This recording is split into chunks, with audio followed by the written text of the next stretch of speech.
High in the Himalayas, where the tallest mountains on earth touch the sky, lies a nation older than many of the empires that once surrounded it. This is Nepal, a land that, through more than 2 centuries of colonial conquest across Asia, was never ruled by a foreign power.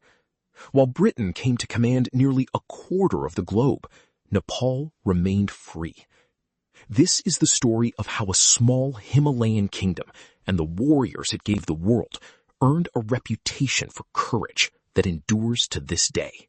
For centuries, the hills and valleys of Nepal were divided into small rival kingdoms. That changed in the middle of the 18th century, when Prithvi Narayan Shah, ruler of the tiny hill state of Gurkha, set out to unite them. Through decades of campaigns, he forged the scattered principalities into a single nation, and in 1769 entered the Kathmandu Valley.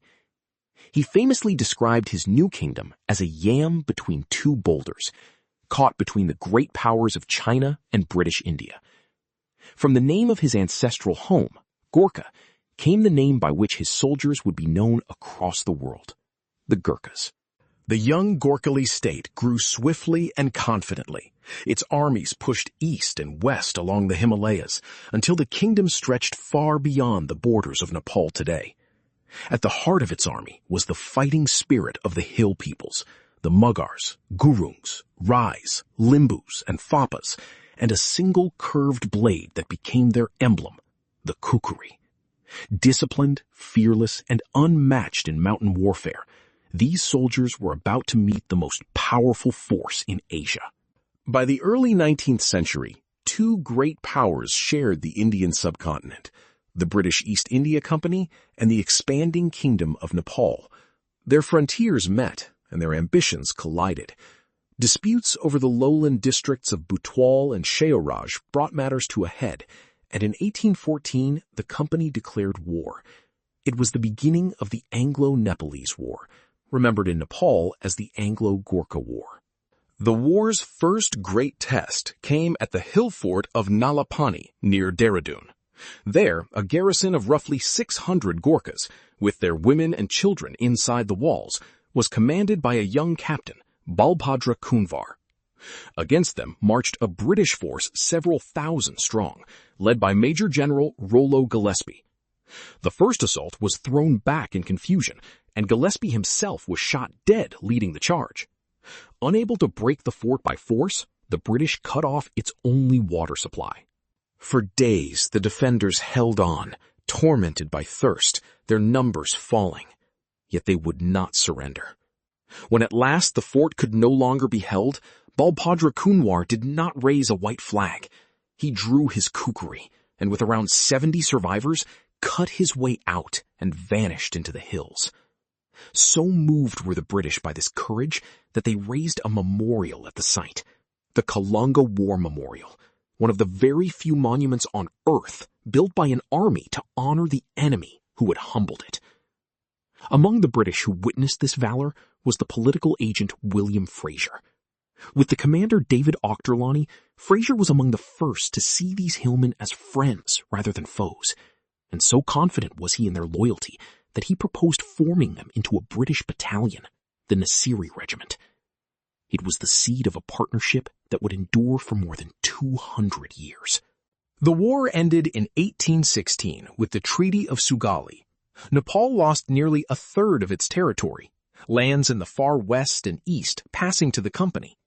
But the heartland of Nepal remained sovereign, ruled by its own kings. Nepal was never annexed, never made a colony, never a part of British India. When almost all of South Asia fell under the imperial flag, Nepal kept its own. To this day, the only national flag in the world that is not a rectangle.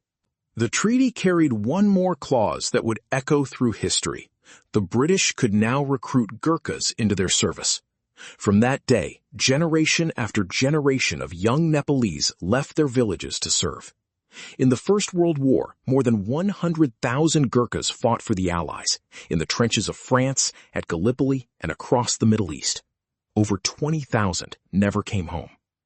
In 1915, Rifleman Kulbir Thapa became the first Nepalese Gurkha to be awarded the Victoria Cross, the highest decoration for valor in the British and Commonwealth forces.